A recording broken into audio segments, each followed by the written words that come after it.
ఉద్యోగులకు Holi gift 3% పెరగనున్న DA జీతం ఎంత పెరుగుతుంది? సో మనకు ముందొచ్చే ఏ పండుగ చూసినా కానీ ఆ పండగ పేరుతో మనం ఆ పండుగకు వస్తుందేమో ఆశతో ఈ న్యూస్ పేపర్లలో ఆర్టికల్స్ రాస్తూ ఉంటారు. సో మనం హోలీ, ఆ తర్వాత ఉగాది కావచ్చు, ఆ తర్వాత ఇంకేదో పండుగల పేరు మీద మనం ఆశపడుతూ ఉంటాం. బట్ ఏదైతే ఉంది మనకైతే మంచి వార్తే కదా, చదువుతాం ఒకసారి. 8వ వేతన సంఘం ఏర్పాటు ప్రకటనతో కేంద్ర ప్రభుత్వ ఉద్యోగులు ఇప్పటికే ఆనందంలో ఉన్నారు. మరోవైపు 12 లక్షల వరకు ఆదాయంపై జీరో ట్యాక్స్ ప్రకటించడంతో చాలా ఉపశమనం పొందుతున్నారు. ఇప్పుడు త్వరలో డిఏ మరోసారి పెరగనుంది. కేంద్ర ప్రభుత్వ ఉద్యోగులకు బంపర్ గిఫ్ట్ తగలనుంది. త్వరలో కేంద్ర ప్రభుత్వం డిఆర్ఎస్ అలవెన్స్ పెంచనుంది. మార్చి నాటికి అంటే హోలీ బహుమతి అందించేందుకు సిద్ధమైంది. పెన్షనర్లకు డిఆర్ పెరుగుతుంది.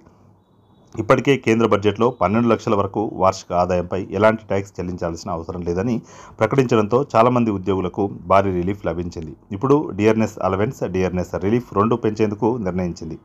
7వ వేతన సంఘం సిఫార్సులకు అనుగుణంగా ఏడాదికి 2 సార్లు డిఏ పెంచుతుంటారు.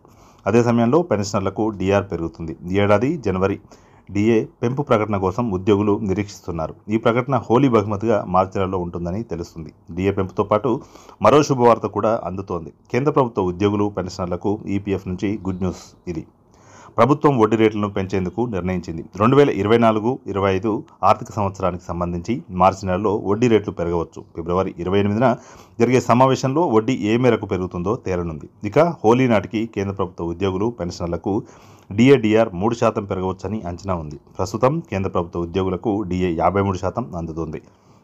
ఇప్పుడు 3% పెరిగితే ఆ డిఏ 5% కానుంది. ఈ నిర్ణయం ద్వారా 69 లక్షల మంది పెన్షనర్లు, 48 లక్షల మంది కేంద్ర ప్రభుత్వ ఉద్యోగులకు లబ్ధి చేకూరుతుంది. డిఏ అనేది ఏడాదిలో 2 సార్లు పెరుగుతుంది. జనవరి, జూలై నెలల్లో ఈ పెంపు ఉంటుంది. కేంద్ర కార్మిక శాఖ జారీ చేసే ఏఐసిపిఐ ఇండెక్స్ ఆధారంగా డిఏ ఎంత అనేది నిర్ణయిస్తుంటారు. జూలై నుంచి డిసెంబర్ వరకు ఏఐసిఐ ఇండెక్స్ ప్రకారం 3% డిఏ పెరుగుతుందని అంచనా. హోలీ పండుగ నాటికి మొత్తం 3 నెలల డిఏ విడుదల కావచ్చు. కేంద్ర ప్రభుత్వ ఉద్యోగులకు డిఏ 3% పెరిగితే 18,000 కనీస వేతనం ఉన్నవారికి నెలకు 540 రూపాయలు పెరుగుతుంది. అదే 2.5 లక్షల వేతనం ఉన్నవారికి 7,500 రూపాయలు పెరుగుతుంది. ఇక పెన్షనర్లకు 270 రూపాయల నుంచి 3,750 రూపాయల వరకు పెరుగుతుంది.